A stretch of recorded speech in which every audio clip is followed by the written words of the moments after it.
Actually இங்க ஒரு மச்சம் இருக்கு எனக்கு. அது வந்து எனக்கு ஒரிஜினல். நெறைய பேருக்கு வந்து தெரியாது. நெறைய பேர் என்னமோ வேணும்னே வச்சுட்டு இருக்கேன்னு நெனைப்பாங்க. ஆனா அது வந்து ஒரிஜினல். அதனால நான் அத ஹைலைட் பண்ண மாட்டேன். ஆ. ஹைலைட் பண்ணா அது ஒரு மாரி டூப்ளிகேட்டா தெரியும். இப்ப நெறைய பேர் இங்கலாம் மச்சம் வச்சுட்டு அத ஹைலைட் பண்ணுவாங்க. நான் வைக்க கூட மாட்டேன். ஆ. என்ட்ட கேட்டா கூட இல்ல. மேக்கப் போட்டப்புறம் லைட்டா வேணா அத டச் பண்ணிக்கோங்க. ஆனா அதுல வந்து பிளாக் கலர்லயோ எதுவுமே வைக்க வேணாம். ஏன்னா அது வச்சா தான் அது ஒரு மாரி டூப்ளிகேட்டா ஆ. இருக்கும். தெரியற அளவுக்கு தெரிஞ்சா போதுங்க அப்படின்னு சொல்லிட்டு நான் அதுக்காகவே சட்டிலா தான் பண்ணுவேன் அத. ஓகே. சோ வந்து அது இருக்கிறதுனால டக்குன்னு நம்ம நெறைய அவங்கள ஸ்க்ரீன்ல பார்த்திருக்கோம், ம். ரசிச்சிருக்கோம், இது பண்ணியிருக்கோன்றப்ப ஏதோ ஒரு சின்ன விஷயம் அவங்கள மாரி இருக்கணும்னு அத வச்சுட்டு நயன்தாரா அப்படின்னுவாங்க. அதுக்காக நம்ம அவங்கள ஆயிட முடியாது. ஹாப்பி. அவ்வளோ. ஆமா. அப்படி ஒருத்தவங்களோட நம்மள கம்பேர் பண்ணா ஹாப்பியா எடுத்துக்க வேண்டியது தான். நன்றி சொல்லிட்டு கிளம்பிட வேண்டியது தான். ஒரு ஆங்கரா நீங்க உங்களுடைய ஜர்னி வந்து ஸ்டார்ட் பண்ணிட்டு லைக் ஆக்டரா எவால்வ் ஆயிருக்கீங்க இல்லையா?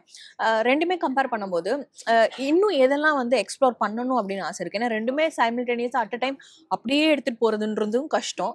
ஒரு அப்பர் ஹேண்டா ஒரு இது வந்து நான் ஓவர் ஸ்டெப் பண்ணி நான் பண்ணணும் அப்படின்னு நினைக்கிறேன்றது 2ல எனக்கு ஏதாவது? ஆங்கரிங் ரொம்ப பண்ணணும்னு ஆசை தான். ஓகே. இப்போ வந்து ஆக்டிங் நான் பண்ணணும்னு நெனைக்கிறதே, ஏதோ ஒரு டெலிவிஷன்ல ஒரு நல்ல ஃபேஸ்ல நம்ம இருக்கணும். நல்லா பேசுறாங்க இந்த பொண்ணு. நெறைய பேர் ஆக்டிங்ல வந்துட்டு நமக்கு ஆங்கரா நம்ம பார்த்துருக்கோம். இப்போ விஜய்லலாம் பார்த்தீங்கன்னா, முக்காவாசி பேர் இங்கருந்து லைக் ஒரு ஷோஸ் ஆ. பண்ணவங்க தான். இப்ப சபரி எடுத்துக்கலாம், குரேஷி எடுத்துக்கலாம். எக்கச்சக்கமா இப்ப மணிமேகலை அக்கா ஜீல பண்றாங்க. ம். ஸோ அவங்களும் அந்த மாதிரி இங்கருந்து வந்தவங்க தான். ஸோ கிட்டத்தட்ட வந்து டெலிவிஷன்ல ஏதோ ஒரு பாட்ல நம்ம வந்து நல்லா எங்கேயோ ஒண்ணு பெர்ஃபார்ம் பண்றது, அது அங்க வேற ஒரு இடத்துல ரிஃப்ளெக்ட் ஆகும். Yeah. இதெல்லாம் ஒரு நப்பாசையில தான் பண்றது.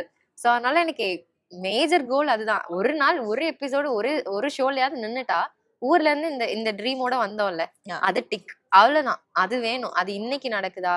மேபி நான் எப்பயும் சொல்றதுதான். 40, 50 வயசுல கூட ஏதாவது பாட்டிமா ஒரு ஷோ இருந்து, அந்த ஷோக்கு நான் ஆங்கரா போனா கூட எனக்கு ஹாப்பி தான். அந்த டைம் லிமிட் நான் வச்சுக்கல. இந்த டைம்க்குள்ள நான் ரன் ஆ. பண்ணணும்னு. அது நடக்கும். மனசுல ஒரு ஆசை இருக்கு. என்னைக்காவது ஒரு நாள் நடக்கும். நடக்கிறப்போ நடக்கட்டும். வாட் எவர் ஏஜ் நம்ம பாத்துக்கலாம். ஆனா நடக்கும்.